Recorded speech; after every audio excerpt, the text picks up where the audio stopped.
мои дорогие друзья, хочу познакомить с участниками этого концерта, кто его и подготовил. Это вокально-инструментальный коллектив «Восхождение» нашего клуба «Преображение» социального центра. Вы будете знать. Павел Квашин.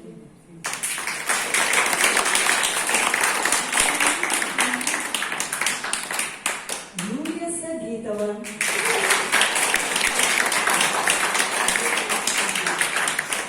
Алексей Смоглов. Ольга Завьялова. Аня Славнова. И ваша покорная слуга, руководитель клуба любителей поэзии Кудрявцева Галина.